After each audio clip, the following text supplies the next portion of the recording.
Welcome to One for the Road. I'm Devvy Kid and your commentator. One for the Road was developed and created to help the busy commuter and Americans who don't have access to the internet find out what Congress and the media won't tell you. This is another one of my columns that was quite controversial. It's titled, Throw Out All Female Members of Congress. How many times have we heard female politicians bleat and crow about women's issues during elections?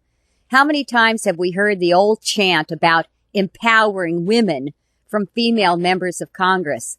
The feminization of Congress and our state legislatures is destroying constitutional government, running America into oceans of unpayable debt, and breeding generations of helpless women whining for mother government to take care of them and their every need. The U.S. Constitution, specifically Article 1, Section 8, specifically enumerates the only areas where Congress can legislate. There are no women's issues in that section of the Constitution. That eliminates education, altering the Second Amendment, after-school programs, studies for breastfeeding, child care, and 1,000 other areas where women in elected office have been unconstitutionally introducing and passing bills for decades. The resultant laws have saddled us all with unpayable debt, oceans of it. Should women serve in Congress and state legislatures? Yes, but only if they have a full education on the historical founding of this republic, the Constitution, and the restrictions it places upon them as lawmakers. They also need to leave their hormones and maternal instincts at home. There isn't a single female member of Congress who doesn't daily violate her oath of office because she has no concept or understanding of constitutional government. They legislate for the sisterhood. Let me give you just one example of a woman in Congress who wouldn't know the U.S. Constitution if James Madison read it to her line by line. Carolyn McCarthy, Democrat from New York.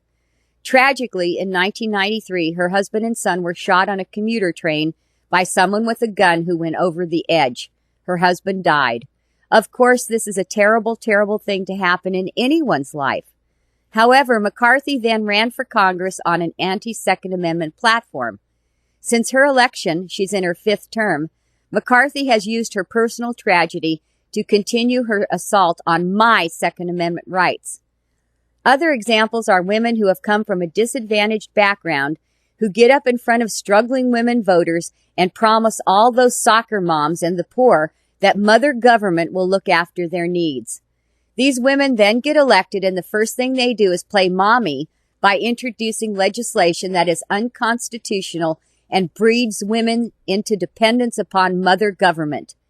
Gus Hall, longtime head of the Communist Party USA, said back in a 1996 interview with the Cleveland Plain Dealer, quote, "Socialism in America will come through the ballot box," unquote. He was right, and the feminization of American politics has hastened the process. Women getting elected by promising to legislate women's issues has been a disaster. By promising all these married and single working mothers everything from free child care, after-school programs, free medical, and hundreds of billions of dollars of unconstitutional money in social welfare programs, these hormone-driven legislators are breeding generations of women who are not being empowered. They are being turned into whining, gimme females, helpless to take care of themselves, never mind the children they are birthing. The same thing is going on in state legislatures around the country, although there are a couple dozen standout women in state legislatures, particularly Utah. These mothers and grandmothers are coming into public office and allowing their hormones and backgrounds to influence them into introducing and voting for unlawful legislation. And the gutless men in these bodies are letting them get away with it to get the women's vote in November. I have a friend who is what I consider an empowered woman. While Terry can shoot better than me, which I don't hold against her, and is a martial arts expert like her husband, she's also very attractive, has a wonderful marriage, and like me, would never ask you to pay for our obligations in life via unconstitutional legislation.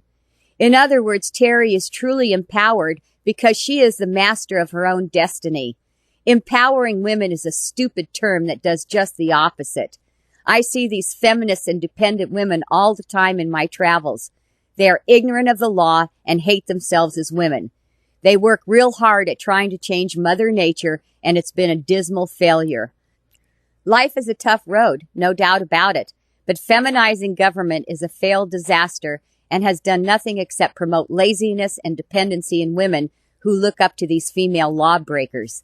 Every woman currently serving in the U.S. Constitution needs to be thrown out of office in 2006 because they are all, without exception, guilty of violating their oath of office. Women in this country need to take a hard look at their own behavior and choices in life before asking someone else to fund their mistakes.